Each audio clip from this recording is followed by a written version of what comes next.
آج کا ہمارا ٹاپک ہے آبسیسو کمپلسو ڈس آرڈر، جس سے اردو میں کہتے ہیں خیالات کا تسلط اور تکرار عمل۔ اس کے دو حصے ہیں، ایک آبسیشن اور دوسرا کمپلشن۔ پہلے ہم آبسیشن پہ بات کرتے ہیں کہ آبسیشن کیا ہوتا ہے۔ بیسیکلی آبسیشن میں یہ ہوتا ہے کہ مریض کو، جو آبسیسو کمپلسو ڈس آرڈر میں جو مریض ہوتا ہے، اسے ایک ہی جیسے خیالات بار بار آ رہے ہوتے ہیں، ریپیٹڈ تھاٹس اس کے ذہن میں چل رہے ہوتے ہیں۔ اب یہ خیالات جو ہے وہ زیادہ تر مذہب سے متعلق بھی ہو سکتے ہیں، گندگی کے خلاف بھی ہو سکتے ہیں، جن سے خیالات بھی ہو سکتے ہیں۔ اس میں ایسا ہوتا ہے کہ مریض ان خیالات کو روکنا چاہتا ہے مگر وہ روک نہیں سکتا۔ اسے یہ معلوم ہوتا ہے کہ یہ خیالات میرے اپنے ذہن کی پیداوار ہے، کہیں سے ڈالے نہیں جا رہے، لیکن اس کو وہ بس میں نہیں ہوتا کہ ان خیالات کو روک سکے۔ آبسیشن میں وہ خیالات مختلف نوعیت کے ہوتے ہیں، مثلاً مذہبی خیالات اسے آ رہے ہوتے ہیں، مذہب کے خلاف خیالات آ رہے ہوتے ہیں، اللہ اور رسول کے خیال کے خلاف خیالات آ رہے ہوتے ہیں، ٹھیک ہے، اور جو مذہبی لوگ ہیں، مذہبی علماء ہیں، ان کے خلاف خیالات آ رہے ہوتے ہیں۔ اسے روکنے کی بڑی کوشش کرتا ہے، اسے ندامت کا احساس بھی ہوتا ہے، اسے آنسو بھی آتے ہیں، اس کی وجہ سے وہ ڈپریشن میں بھی چلا جاتا ہے، گناہوں سے توبہ طائب بھی کرتا ہے، لیکن اس کی جان نہیں چھوٹتی۔ اور خاص طور پہ یہ خیالات جب وہ نماز وغیرہ پہ جاتا ہے، نماز پڑھ رہا ہوتا ہے، تب بھی اس میں جاتا ہے، تو یہ اس سے ڈپریشن میں چلا جاتا ہے۔ اس بعض دفعہ اتنا سیویئر ڈپریشن ہوتا ہے کہ وہ سوسائڈل تھاٹس بھی اس کو پھر آنے لگتے ہیں، اور بعض دفعہ سوسائڈ پہ اینڈ ہو جاتا ہے۔ اسی طرح بعض دفعہ گندگی کے خیالات آتے ہیں، اسے یہ خیال آتا ہے کہ ہر چیز اس کے آس پاس کی گندگی ہے، کسی نے اگر چھو لیا تو اسے لگے گا کہ میرے ہاتھ گندے ہو گئے ہیں، ٹیبل پہ کسی نے ہاتھ لگایا تو اسے لگے گا کہ یہ ٹیبل گندی ہو گئی ہے، اس کی سیٹ پہ کوئی بیٹھا اسے لگے گا کہ یہ سیٹ گندی ہو گئی ہے، صوفے پہ کوئی بیٹھا تو اسے لگے گا صوفہ گندا ہو گیا، تو بار بار اس کے ذہن میں گندگی کے خیالات چل رہے ہیں۔ پھر تیسری قسم ہوتی ہے کہ جن سے خیالات بار بار آتے ہیں اور وہ کوشش کرتا ہے کہ یہ خیالات سے اس کی جان چھوٹ جائے، مگر اس کی جان نہیں چھوٹتی۔ پھر دوسرا حصہ ہوتا ہے کمپلشن کا۔ کمپلشن میں ہوتا ہے کہ تکرار عمل، ایک ہی عمل وہ بار بار کرتا ہے۔ جیسے اسے گندگی کی جب خیالات آتے ہیں تو وہ بار بار ہاتھ دھونے لگ جاتا ہے، اور وہ مطمئن نہیں ہوتا، اسے ایسا لگتا ہے کہ میرے ہاتھ گندے ہیں، صاف نہیں ہوئے، تو اس میں کافی ٹائم لگا دیتا ہے، جس کی وجہ سے اس کی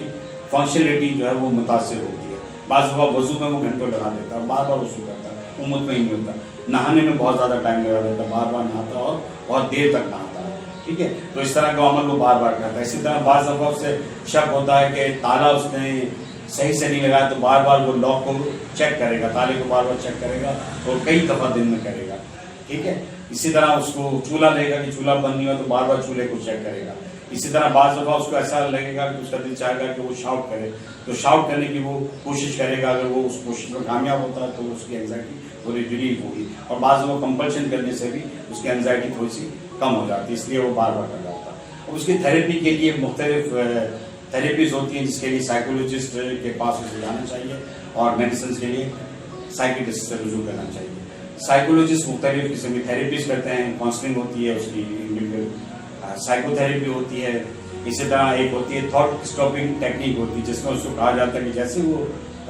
سوچیں آپ کو آئیں جو بار بار ریپیٹ ہو رہی ہیں، تو آپ سوچ سکیں، چیخ کے کہیں اسٹاپ اسٹاپ اسٹاپ، تو جب آپ یہ بار بار کہیں گے، اس کی آپ کی پریکٹس ہو جائے گی، تو پھر وہ سوچیں آپ کو زیادہ تنگ نہیں کرے گی، اور آپ کا سائیکولوجسٹ آپ کو سکھائے گا کہ تھاٹ اسٹاپنگ ٹیکنیک کو کیسے برولا لانا ہے۔ اسی طرح ایک اور ٹیکنیک ہوتی ہے ایکسپوزر ریسپانس پریونشن تھیراپی ہوتی ہے۔ اس میں یہ ہوتا ہے کہ جیسے گندگی کے بہت زیادہ خیالات آ رہے ہوتے ہیں، تو اس کو بعض دفعہ گندگی میں ہاتھ ڈال کے اس کو کہا جاتا ہے کہ اب آپ کو ہاتھ دھونے نہیں جانا۔ شروع میں آپ سے کہا 15 منٹ تک ہاتھ دھونے نہیں جانا، پھر آدھے گھنٹے نہیں جانا، پھر 1 گھنٹے نہیں جانا۔ اس طرح اس کو بار بار ایکسپوز کر کے اس کو ریسپانس سے پریونٹ کیا جاتا ہے کہ وہ بار بار ہاتھ دھونے کے لیے نہ جائیں، ٹھیک ہے۔ اسی طرح سے بعض دفعہ ماڈلنگ کہلاتی ہے کہ تھیراپسٹ جو ہے وہ اپنا ہاتھ ڈال کے مطلب گندگی میں ہاتھ ڈالے گا، کیچڑ وغیرہ ہے یا کوئی اور مٹی ہے، اور کہے گا کہ دیکھیں اس سے کچھ نہیں ہوتا، نہ مجھے جراثیم لگے نہ میں اس سے بیمار ہوا۔ اسی طرح جب یہ ساری تھیراپیز ہو جاتی ہیں تو پھر میڈیسنس کا رول ہوتا ہے، جہاں پہ سائیکٹرسٹ کا رول شروع ہو جاتا ہے۔ اس میں مختلف قسم کی میڈیسنس ہوتی ہیں، ٹرائی سائکلک ہوتی ہے، جیسے کلومپریڈول ہو گئی، SSR ہو گئی، جس میں فلوکسیٹین ہو گئی، لیکن آپ کو خود میڈیسنس نہیں لینی، آپ کو اپنے سائیکٹرسٹ سے کنسلٹ کر کے میڈیسنس لینی ہوتی ہے۔ پھر اگر ریزسٹنٹ کیس ہے، وہ میڈیسن سے بھی صحیح نہیں ہو رہا، تھیراپی سے بھی صحیح نہیں ہو رہا، تو ECT الیکٹرو کنورژن تھیراپی ہوتی ہے۔ اس کے علاوہ ڈیپ برین اسٹیمولیشنز ہوتی ہے، اور آخر میں اگر ان سب چیزوں سے بھی نہ ہو تو پھر سائیکو سرجری بھی ہوتی ہے، جو کہ پاکستان میں تو نہیں ہوتی کم از کم، لیکن یورپ وغیرہ میں سائیکو سرجری بھی ہوتی ہے۔ اور اس کی وجوہات بہت ساری ہیں۔ سب سے بڑی وجہ تو موروثی ہے کہ اگر آبا و اجداد میں کسی کو ہے